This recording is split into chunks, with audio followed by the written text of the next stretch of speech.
there, welcome to Homekeepers. How are you today, my friend?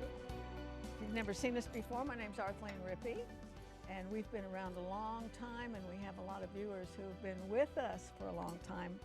And I hope you'll join us, not just today, but keep with us. We try to really give information to you every day that's going to help your life, make it better. And boy, we cover a lot of subjects, but most of all, most important thing is your heart right with God. That's number one. And then everything else really kind of flows from there. So welcome, come right on in. And this program, if you've watched it long enough, or if you will watch it long enough, you'll discover that we have some regular guests that come on the program every month because they have very specific endeavors in life that I think are very, very helpful to the viewers. We have a Christian psychologist, Dr. David Clark. He comes on every month, and he really majors in marriage and relationships. And we have Heidi Janssen, who comes in and talk about education and what's going on with Common Core and that kind of thing. She's on every month. And the other two monthlies we have are in the studio today together. That's a little bit rare, but we are so glad Deborah Ray is here, often known and called the First Lady of Health. And there's really not any question she hasn't been able to answer so far. So you know what I do? I just collect all these newspaper articles and off the internet, and then when Deborah comes around, I say, what about this? And so that's what we're going to talk about today. A lot of interesting things going on that she has mentioned in the past, like fluoride and all these statin drugs, and warned us about them. Guess what? The government's warning us about them now. So we'll talk about that along with other things. And Martha Brangenberg is here from Charis Christian Book and Gift Shop. I love it when she comes.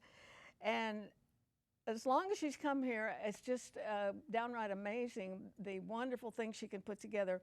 And the reason I do this, we've got to keep our Christian bookstores up and running and humming and making a profit.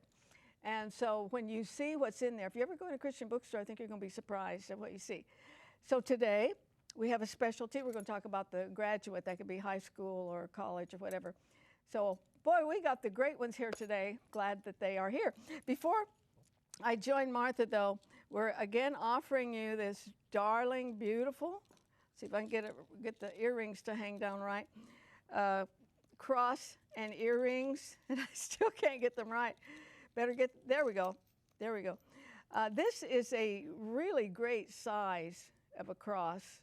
It's just kind of a mid-size. There are real big ones, there are real tiny ones. And this, with the earrings, we'll send it to you for that gift to the ministry of $24.95. That includes the shipping and handling. There's a lot better picture of the product right there. And so if you call 1-800-229-0059, we'll take your credit card information, get it right out to you. We do have them in stock.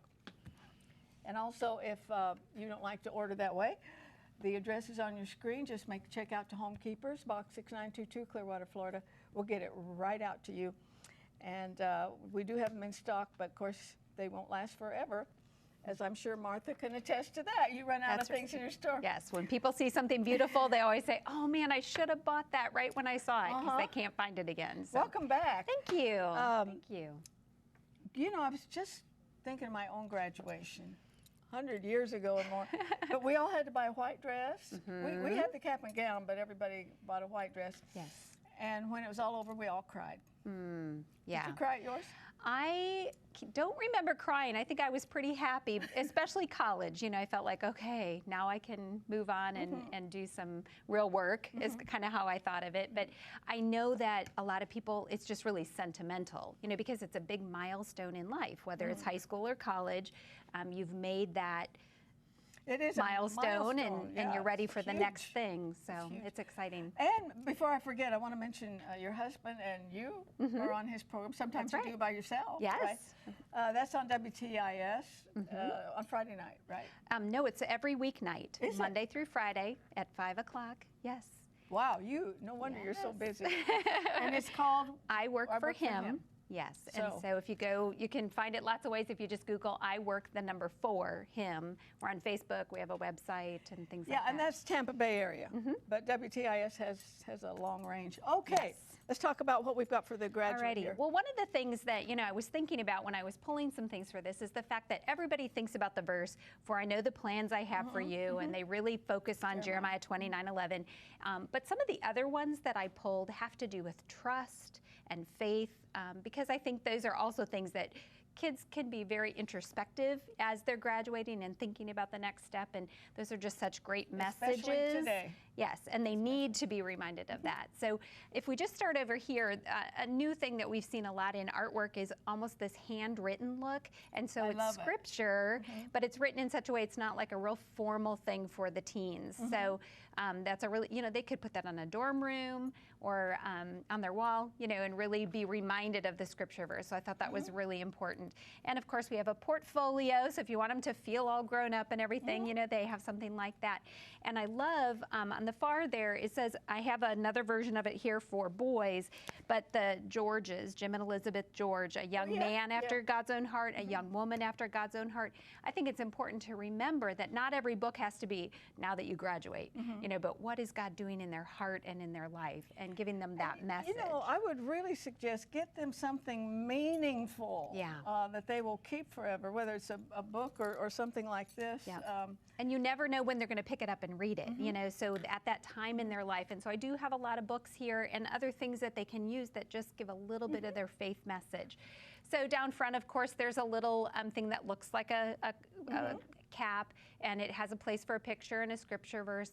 Mugs are always popular, and now, everybody drinks coffee, it seems like. I don't, but most people are drinking coffee and stuff, so it's nice for that in their dorm room. One of the things down front I wanted to show you, and I've got some here, we talked about these. I have a friend who makes these bracelets, and you layer them. So these have crosses on them, and like I have them in here on my arm, lots of different ones, and they're bangles. They are absolutely but they have these beautiful, great chunky jewels on there, and I told you they look real high end. They do. And they wear wonderfully. So another way to just wear scripture, but it's not your traditional way of doing it. So I love that so much. So I have that down front. What do we have down at this end? Well, down here, again, we have some jewelry that has the verse for I know the plans I have for you, because again, that does really speak to them and give them that impression.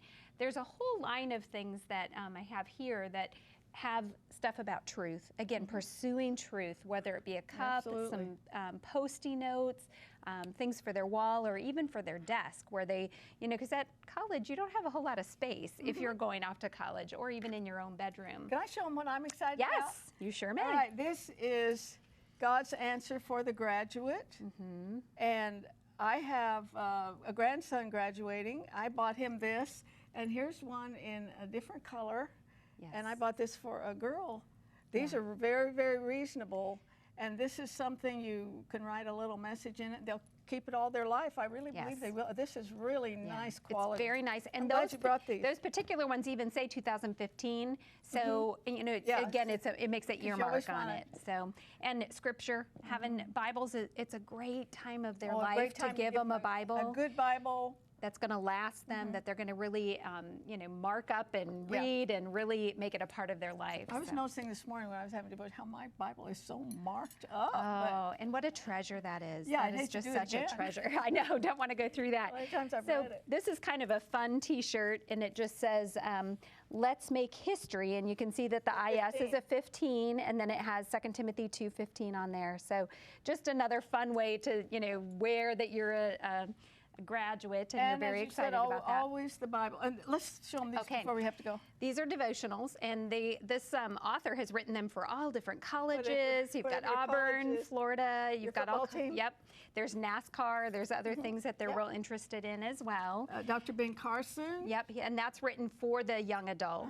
So that's it. And then with the Dr. TV. David Jeremiah, one of my all-time favorites. Yeah, and we just recently had a movie out in the theaters that's called Do You Believe? Powerful movie, powerful movie. So there's a novel on that. And of course, we love Lee Strobel, The Case for Grace. There's always so much, and like I said at the top of the show, you go into your Christian bookstore, you're going to be shocked. So anytime you think of gifts or decorating, there's a lot of items decorate. Try it out. Let's keep these good people in business. All right, stay with me because all of the regular people know Deborah Ray, but a lot of new viewers today, you're going to meet her for the first time and you're going to love her, so stay with us.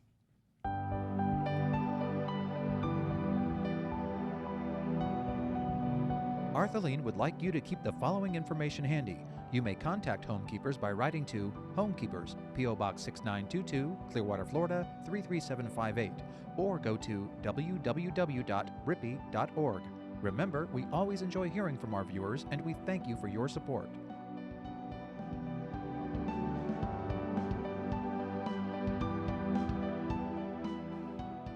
Oh, and I want to welcome Deborah Ray back. You've been out of town a little bit and manages WTIS, which is a station she and her husband own. It's in the Tampa Bay area, and a lot of good programming on there. I'm so thankful for the Christian media, whether it's radio or TV. So it's nice to hear people talk about how he works in their lives on a daily basis. Absolutely. Oh, I know there's nothing like it. You know, when I get a letter or email or something, and maybe you feel the same way, but I've told the audience many times, I'm nothing but a facilitator. Right. I just bring other ministries. But how his word can touch people's hearts and change their lives. I mean, that's a real blessing for our lives. Yeah. And that's the beauty of the media, because it goes places you would never go. Right. It goes in people's bedrooms. And now there's smartphones and iPods and all those things, yes. Well, I remember when you talked about fluoride. Yes. And there was a real battle here in St. Pete about it, I think. Many communities. And also you and I have talked a lot about statins and the percentage of those taking them who get type 2 diabetes. That ought to scare you to death. And even the government, I've got a lot of these papers. You've been collecting. What a shift on cholesterol means to you. Exactly. Because now they're taking a second look at it.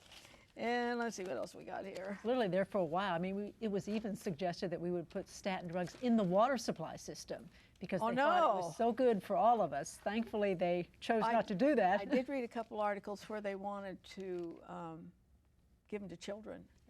Here's one. It's a headline. Yes. That's the one. Yes. And you were saying that, in fact, before we came on the air, I said the American Cancer Society and a lot of other people need to consult you because she did such a great job with her husband when he had a cancer battle. And let's go back to the water, though, the fluoride. Yes. I understand, and I've seen this. It makes white blotches and streaks in the teeth, and those don't go away, do they? That's right. That's a permanent change when you get too much fluoride, and because 75% of Americans now drink fluoridated water, their city water supply systems do have some form of fluoride in it, but it's in toothpaste, it's in mouthwashes, it's in all those strips to keep your teeth white and clean. We're getting too much fluoride. In fact, it's estimated that 40% of Americans get too much fluoride, and it can change the enamel permanently. And of course, fluoride, because it goes then throughout the entire system, does have risk as well as benefits. It can make your teeth hard, but it can make them brittle. Does it have any effect throughout the body except the teeth? Yes. In fact, there's a well-known chemist, Dr. John Yamianis, who wrote a great book, Fluoride, the Aging Factor. And he presented very positive evidence from a chemistry standpoint that fluoride, because it attaches where important minerals attach in our body, it can make the bones and teeth harder, but it makes them more brittle. And it can actually have an aging factor in people who are susceptible. So they say fluoride may be good, but the water supply system is probably not the best way to apply that. And there are people, I have a nephew, very, very sensitive to fluoride. In fact, his mother thought she was doing the best thing, my sister, giving him fluoride in many different sources. He was so sensitive to light, he had to wear sunglasses inside, and they found that he was getting too much fluoride. His body couldn't handle it. When they stopped it in time, he had and affected his sensitivity to light. Yes, wow. Absolutely. Now, you and I have talked an awful lot about cholesterol, and I've had, I think, 3 doctors on who thought it was a myth, and yet it is promoted and promoted. I heard or read somewhere that Lipitor is the #1 drug in the world, in the whole world. what was it in the beginning that you got red flags on it? Well, I got red flags because when I went to school, again, another 100 years ago, the normal cholesterol reading was 150 to 300 milligrams percent. And we really didn't have less heart disease than we do now. So when the laboratory normals started to be adjusted down, it was like, well, what's going on? And indeed, a lot of people noticed that because the drugs were now available, were we following the number? And of course, when you follow the number, you forget to look at their risk as well as benefit. You know, does cholesterol, because 50% of people who have heart attacks have normal cholesterols, 50% of people have abnormal cholesterols, definitely there's more going on than just having a normal cholesterol number. And we know back 20 years ago, there were drug companies like Merck who were actually patenting statin drugs along with coenzyme Q10, which these statin drugs prevent our bodies from making, because we were seeing more heart doctors saying, you know, I'm seeing more heart failure in my patients these days because the statin drugs were actually setting the stage for that. And also, I believe you've talked about, and perhaps Dr. Stephen Sinatra was on here, Yes. that the brain is fat, it needs fat, and, and the cholesterol removes or reduces the fat that's supposed to go to the brain, right? Absolutely. You know, more than half of our brains is composed of fat. It's good fat. All the cells in our body, and Dr. John Young has educated us that those membranes depend upon good fats, and we prevent our body from making cholesterol, which is what these statin drugs aim to do. There is a higher incidence of memory loss, a higher incidence of cataracts, a higher incidence of pretty serious brain diseases, some of the neurodegenerative diseases. In fact, in Great Britain, where all their medical records are computerized, they see higher incidences of cognitive decline, memory loss in people that take these statin drugs. So not all benefits. And because there are dietary approaches, the University of Toronto's portfolio diet showed that you could lower the cholesterol just as well as the medication without any of the side effects by changing your diet. What's the diet? It's what Scripture teaches us, going back to shopping the perimeter, what God made for us. And the grocery store. Right. When you get to the inside, it's man processing those foods, and that's not good for us. Yeah, earlier this month I had on Karen Gilman, and she's written a book. She had lap band surgery.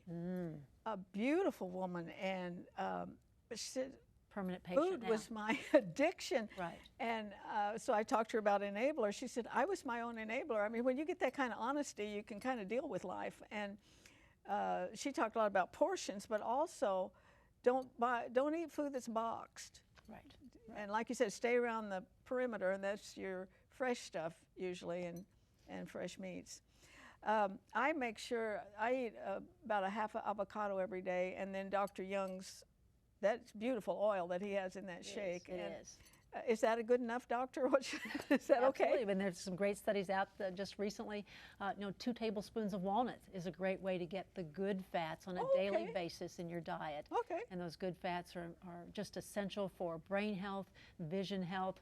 We age better. We can actually show that the good fats can actually reduce brain shrinkage. We don't have any drugs that do that for Alzheimer's patients, and we're hearing that there's more and more people diagnosed with Alzheimer's these days. So walnuts and avocados, and Dr. Young's, it's flax and fish oil together, or whatever, and it's my privilege for you to tell these people this. I'm going to tell you something kind of interesting. I had someone very dear to me die of Parkinson's. It's been more than a year ago, and I watched, and as soon as it was diagnosed and they put him on the protocol, the medicine, after a little while I said, you know, he's brilliant. He was a preacher, and this journalist went to hear him preach, and this is what he said about him. He said he has the ready good looks of an actor, he has the voice of an orator, and he preaches with fire and brains. Now this is a brilliant person. And I watched, and it seemed like the medication was taking him down. And I said something, and finally some of the other members of the family noticed it. And I think, you know, people need to do their own research. Right. And need to be very, very prayerful. Yeah. But you don't take everything just because somebody told you to. Right, right. The out-of-town expert may not be the expert in what's best for us. Certainly, you know, God can lead us in so many amazing ways that we can't even fathom. And just simple databases. If you're going to be prescribed a medication, go online, find out the drug-induced nutrient depletion for that medication, because every medication affects the way our body uses nutrients.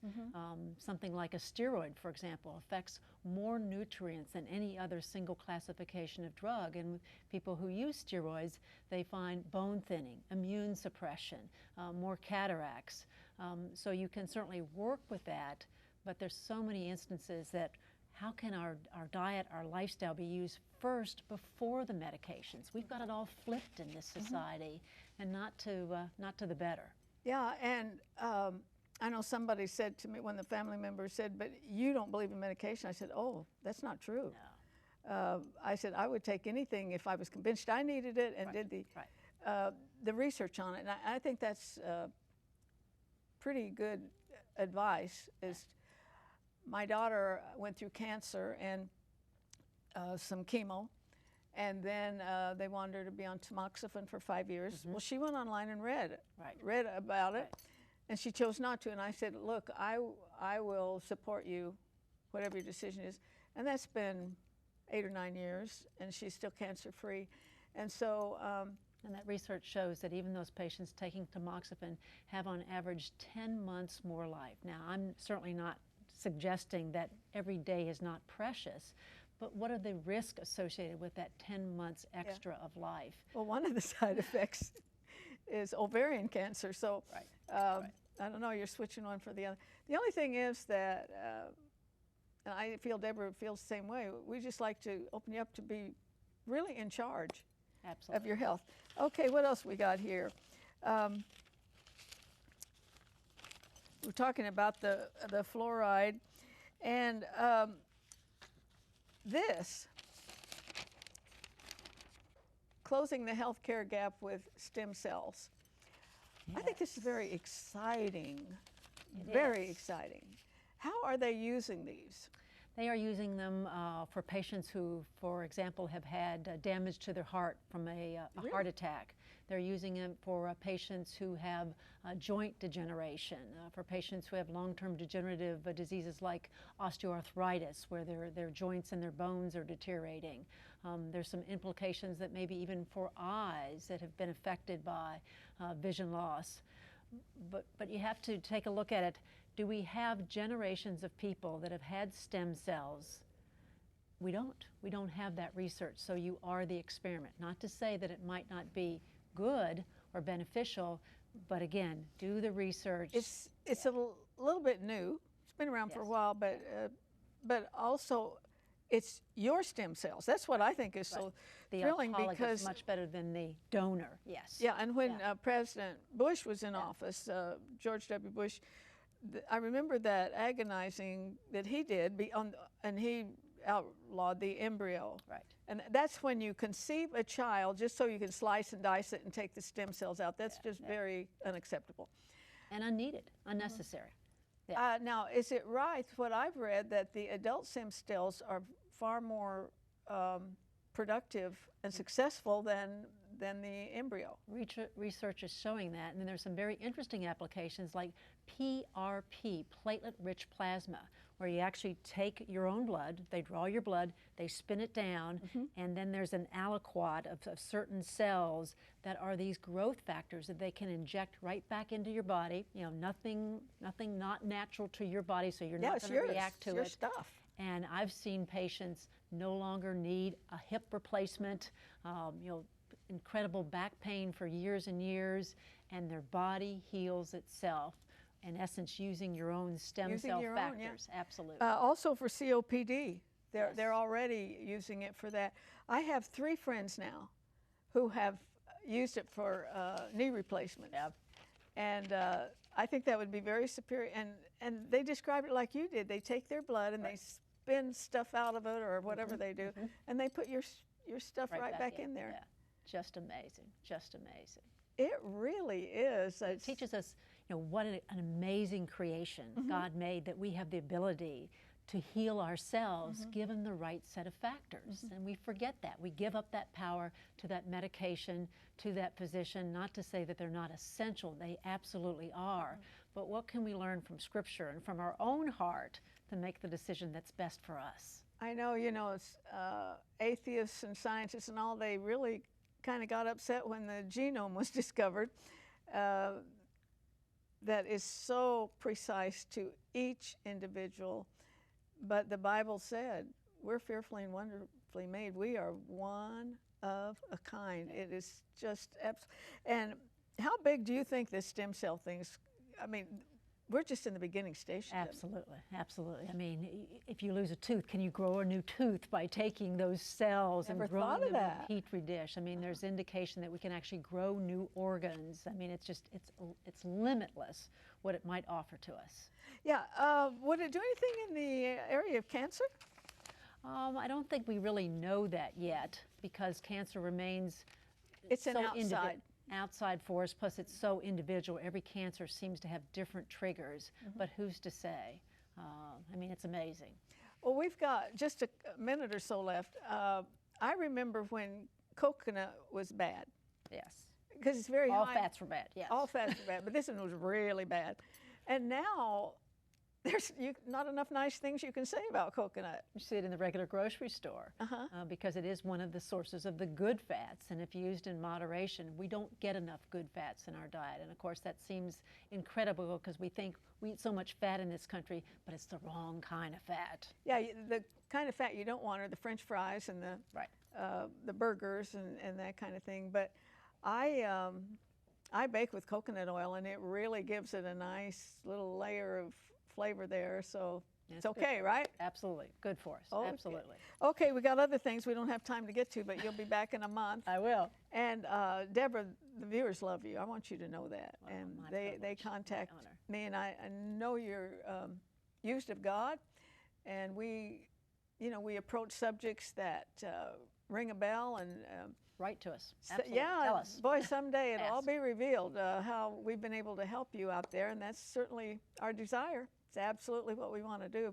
So we are out of time for now, but I hope you'll join me next time. Remember, there's no higher calling than that of a homekeeper. God bless you. See you next time.